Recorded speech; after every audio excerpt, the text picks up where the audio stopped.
Suicide करे। त्रिपिटक आपने शब्द जरूर सुना होगा, सुना है? त्रिपिटक का मतलब होता है तीन टोकरी, त्रि यानी तीन, पिटक यानी टोकरी। जब बुद्ध की मृत्यु हुई 483 ईसा पूर्व में, तो उनकी मृत्यु के एकदम बाद उस समय अजात शत्रु मगध साम्राज्य का शासक था। साम्राज्य कहें, महाजनपद कहें, जो भी, उस समय तो महाजनपद वाली हालत ज्यादा थी। उसको लगा कि भाई बुद्ध ने जो कहा इकट्ठा करना बहुत जरूरी है, वरना बिखर जाएगा। उसने तुरंत किया कि प्रथम बौद्ध संगीति या फर्स्ट बुद्धिस्ट काउंसिल बुलाई, जिसको हम हिंदी में बोलते हैं बौद्ध संगीति। बौद्ध संगीति का मतलब है जहां पर संगीत आदि की मदद से पाठ होगा चीजों का, चीजों को इकट्ठा भी करेगा। और पहली बौद्ध संगीति में यह हुआ कि क्या क्या बुद्ध ने कहा था नोट कर। तो दो पुस्तकें उस समय इकट्ठी की गई, लिखी नहीं गई, बोली गई।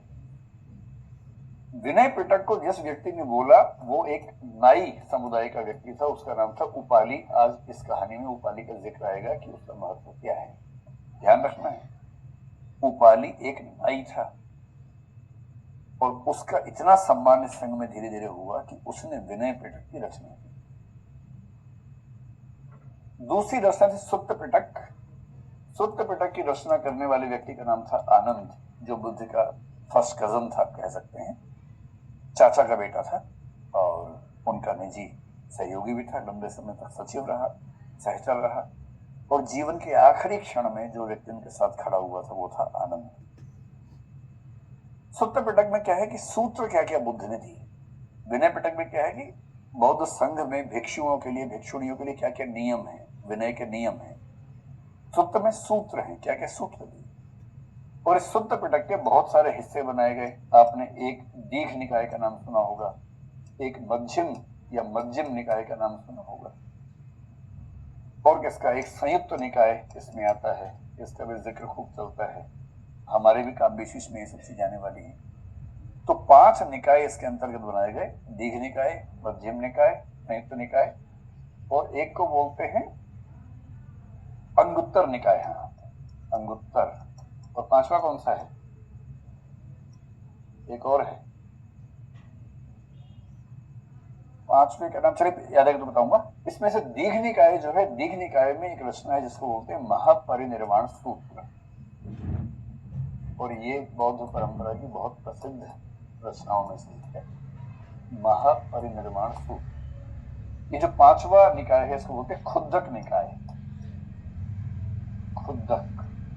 और ये ध्यान से समझ लीजिए, हो सकता है आपके कभी परीक्षा में भी आ जाए। आपने एक शब्द सुने जातक कथा? कितनी जातक कथाएं हैं लगभग? जातक कथाएं अगर मैं ठीक याद कर रहा हूं तो लगभग 547 के आसपास है। जातक कथाएं जहां संकलित हैं उस पुस्तक का नाम है खुद्दक निकाय। तो खुद्दक निकाय में से बुद्ध की बहुत सारी कहानियां मिलती हैं। महापरिनिर्वाण सूत्र जो कि दीघ निकाय का हिस्सा, यहाँ से थोड़ी सी कहानियां मिलती है। अभिधम्म पिटक में बुद्ध की फिलोसफी है। जैसे आप देखते हैं कि वेद और उपनिषद में जो अंतर है, उपनिषद में क्या चीज है? फिलोसफी, गहरी फिलोसफी है। तो जो हिस्सा हमारे यहाँ वेदों में हिंदू धर्म माना गया, अभिधम्म पिटक की भूमिका वही है जिसमें डीप फिलोसफी बुद्धिज्म की है। और ये लिखा गया था बाद में तीसरी बौद्ध संगीति जो अशोक ने बुलाई थी 250 ईसा पूर्व में, ये उसमें लिखा गया। पर हमें सबसे ज्यादा मतलब नहीं। आपने बचपन में बुद्ध की कहानी जरूर सुनी होगी, आपके स्कूल में बताई गई होगी, और उसमें बताया गया होगा कि बुद्ध ने 4 दृश्य देखे थे, उसके बाद बुद्ध का हृदय परिवर्तन हो गया था।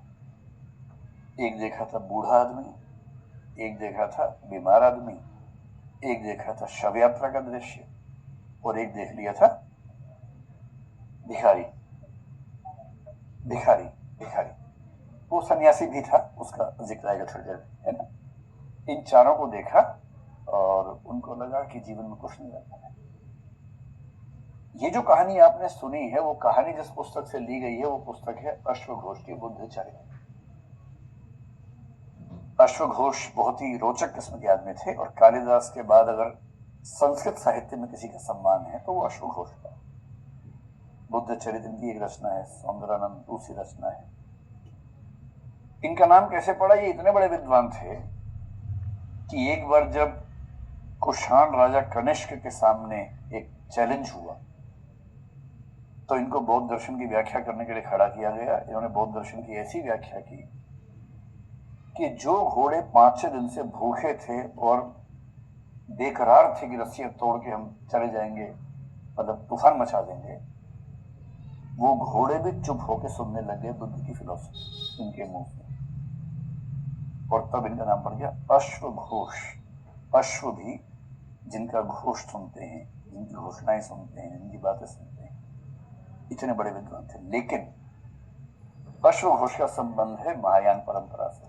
अब मैं आपको एक मोटा सा अर्थ बता रहा हूं ताकि आप जब भी मैं हीनयान महायान बोलूं, हल्का हल्का जिक्र रहेगा, आप समझ जाए। हीनयान का मतलब है जो बुद्ध ने कहा था उसके नजदीक, लगभग वैसा ही। और बुद्ध भगवान को, आत्मा को, परलोक को आमतौर पर नहीं मानते थे, केवल निर्वाण की बात मानते थे। वो कैसे मानते थे हम समझेंगे। निर्वाण और पुनर्जन्म दो चीजें मानते हैं, वो हम समझेंगे कैसे मानते हैं। महायान आते आते लोगों को लगा कि भाई मजा नहीं आता उसके बिना, कुछ तो होना चाहिए उधर भी। तो महायान का मोटा मोटा मतलब है जिन्होंने बुद्ध की परंपरा में परिवर्तन करके भगवान, देवता, वो सब थोड़ा ज्यादा करना शुरू कर दिया। और अश्वघोष महायान की परंपरा के हैं। तो अश्वघोष की रचना में बहुत इहलौकिक बातें होंगी या पारलौकिक बातें भी ठीक ठाक होंगी, खूब होंगी। और अश्वघोष की कहानी इतनी प्रसिद्ध हुई, इसमें कुल मिला के 28 चैप्टर थे, जिनमें से 14 चैप्टर ही मिलते हैं, बाकी 14 गायब हो गए हैं 15 से 28 तक। और मजे की बात है, इस पुस्तक का अनुवाद चीन में हुआ। इस पुस्तक का अनुवाद बहुत सारे देशों में, म्यांमार में हुआ, चीन में हुआ, तिब्बत में हुआ। उनमें पूरे 28 चैप्टर थे। तो बाद में उनके चैप्टर्स के अनुवाद वापस करके हमने देखा कि अश्वघोष ने क्या लिखा था। और अश्वघोष को पढ़ने का बेसिक मतलब है महायान की निगाह से बुद्ध के जीवन को समझना। और ध्यान रखना है, अश्वघोष ने बुद्ध को अपने सामने देखा नहीं था। अश्वघोष का समय 2nd सेंचुरी एडी का है, 1st और 2nd सेंचुरी एडी का है। बुद्ध की मृत्यु के लगभग 550 साल के बाद अश्वघोष लिख रहे थे। और 550 साल में कहानियां कैसे बदलती जाती हैं पीढ़ियों के साथ। ऐसा होता ना, लोग अपने हिसाब से थोड़ा बहुत उसको बदलते हैं, सम्मान में थोड़ा बदल दिया, कुछ चीजें खराब थी उनको हटा दिया, बदलते बदलते कहानी पहुंची अश्वघोष के पास और उसने हम सबके लिए लिख के छोड़ दी। एक किताब ललित विस्तर सूत्र है, ये भी महायान की है, ये अश्वघोष से भी थोड़ा आगे है, कल्पना करने में। इनकी हर बात में देवता आते ही आते हैं, जबकि बुद्ध कह रहे हैं कि देवता नहीं होते। और बुद्ध की जीवनी में आप इन दोनों पुस्तकों को पढ़ेंगे, हर जगह आपको देवता ही देवता नजर आते हैं। जातक कथाएं मैंने पहले आपसे कह दिया कि वो खुद्दक निकाय का हिस्सा, तो मैंने उसको जिक्र कर दिया। तो मोटी मोटी बात, एक कहानी बनती है त्रिपिटक से जो थोड़ा सा रीजनेबल कहानी मानी जाती है। एक कहानी बनती है बुद्ध चरित्र सूत्र से, लेकिन इसमें जो सबसे बड़ा चेंज आया वो यहां से आया।